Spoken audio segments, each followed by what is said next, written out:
Endiki mavzu hürmetlik vatandaş. Amerika'nın 200 milyard dollarlık tamoyni becek koyup beriladigan okiyadaki ok haletiga keldi. Dünya Savdo Teşkilatı'nın ibaret can qutqizuş paxılımı kompartiyani qutqizib qalalmaydı. Mavzulu xabar 9 ayının 1 günü NND-TV'si yani Xitay tilidagi Dajivan televiziyasi e'lon qilindi. Amerika Qo'shma Shtatlari xabar mundaq boshlandi. Amerika Qo'shma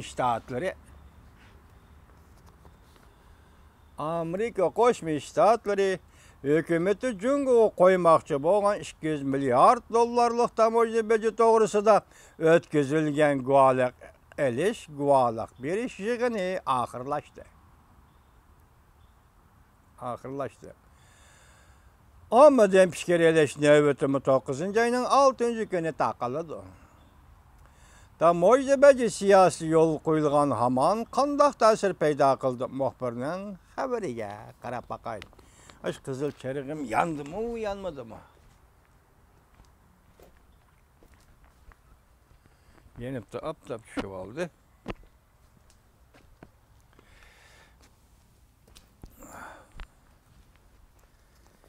Tamoyni beji siyosiy yo'l qo'yilgan hamon qanday ta'sir paydo qildi muxbirning xabariga qarab boqaylik. Filmborg agentlik ko'plagan xabardor kishilarning so'zlaridan naql keltirib mundaq ko'rsatdi.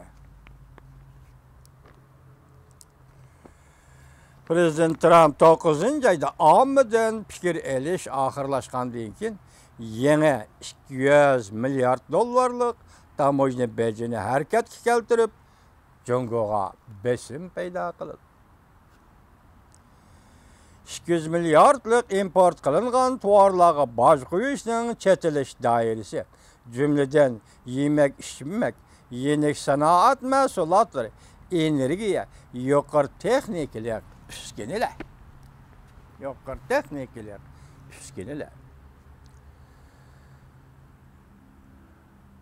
Qatarlıq mahsulotlar, yani Amerika bozoriga kiradigan, Jungodan kiradigan qatarlıq mahsulotlarga boj qo'ydi.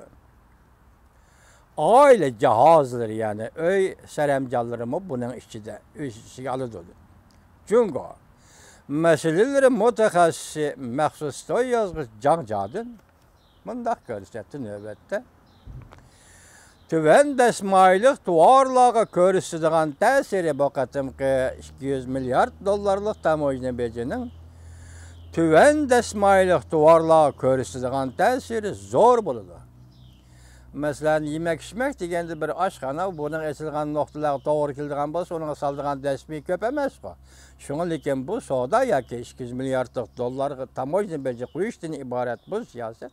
Mana dal mushundaq desmay ise az mashg'ulotlar bilan shug'ullanadigan soda, xillarga soda, tarmoqli soda organlarga zor besim paydo qildi.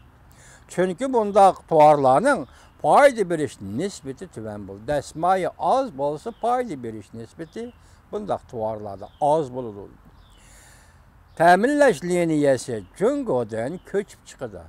Bu qatim endi 200 milyard dollarlik tamoyni beji qo'yiladigan bo'lsa, Jungodan endi ta'minlash liniyasi asta-asta Jungodan ko'chib chiqadi.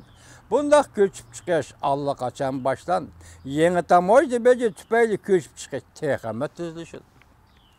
Gerçi Jungo Kompartiyasi 60 milyard dollarlık Amerika'dan import qilingan tovar mallarga boj qo'yish bilan taqobil turmoqchi bo'lgan bo'lsa-mu, lekin zo'r darajada Amerika bozoriga tayinib qolgan Jungo iqtisodi yangi qo'yilgan tamoyni beji oldida endi o'ynaydigan kart qolmaydi degan gap.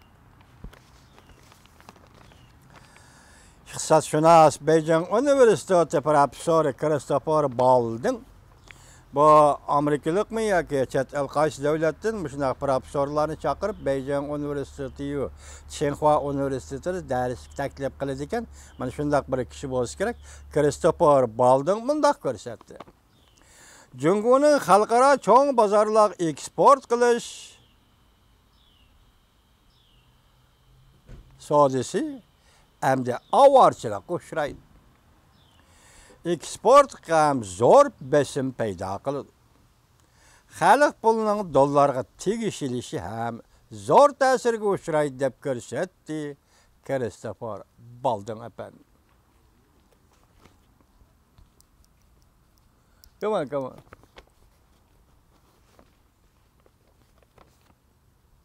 Okay, good.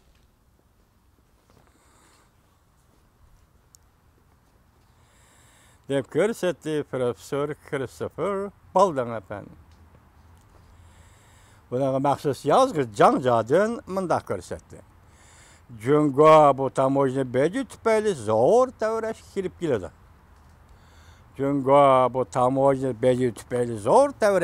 keladi. Jungoning Amerika bilan uzun muddat qarshilashadigan har qanday amaliy kuchi yo'q. Jungo bu ish bilan zo'r tavrash kirib keladi. So'd urushi boshlanish bilan Jungo Dunyo So'd tashkilotiga arz qilib, bu erkin so'dni ta'kidlaymiz. Biz erkin so'dni ta'kidlaymiz. Amerikaning tamojna beji muvofiq bo'lmadi degan edi. Dunyo So'd tashkiloti darhol javob qaytarib, so'd siyosatini tekshirish dokladida Jungoni ayblab, Jungoda hukumat iqtisodiy faoliyatlariga aralashyapti. Bozor, ya'ni bekin maholat turyapti deb ko'rsatdi. Jungo So'd Dunyo So'd tashkilotiga arz qildi. Dunyo So'd tashkiloti xulosa qilib, bozor bekik taqoq Jungoda hukumat iqtisodga aralashyapti deb arzga nisbatan shunday javob qaytardi.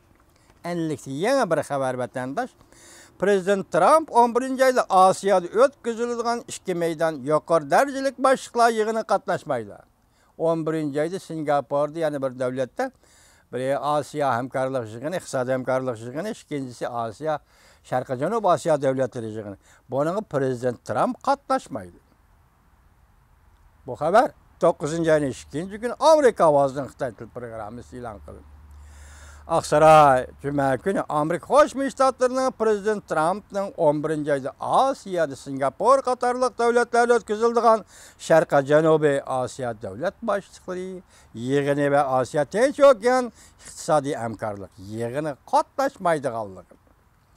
Prezidentning o'rni muavin prezident Pence'ning qatnashadiganligini e'lon qildi. Bu nimadan derak berdi?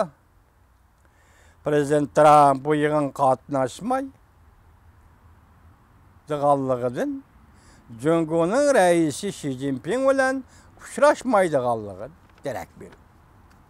Demak, Prezident Trump bu yig'in qatnashmaydi maqsad Jungoning raisi Xi Jinping bilan uchrashmasligi derak berdi. Bundan burun kishilar ikki davlat rahbarlarining uchrashib o'tirdik savdo talash-tortishlar yo'l qo'yishni umid qiladi. Bayonot Sanders bu aralıqda Prezident Trump Fransiyaga verib, Fransiya Birinchi Dunyo urushi oxirlashganligi 100 yilligini xotirlash yig'inida qatnashdi deb ko'rsatdi. Pence muavin prezident bu yig'inga qatnashib, birinchisi egilik huquqni hurmat qilish to'g'risida, ikkinchisi qonun bilan davlat boshqarish to'g'risida, uchinchisi erkinlik ve savdo ticaretde adil, o'zaro manfaat yetkazish asosida savdo qilishni taklif qildi. Erkin ve echivitilgan Hind Tinch okean rayoni ideyasini ilgari surdi. Erkin ve echivitilgan Hind Tinch okean rayoni ideyasini ilgari surdi.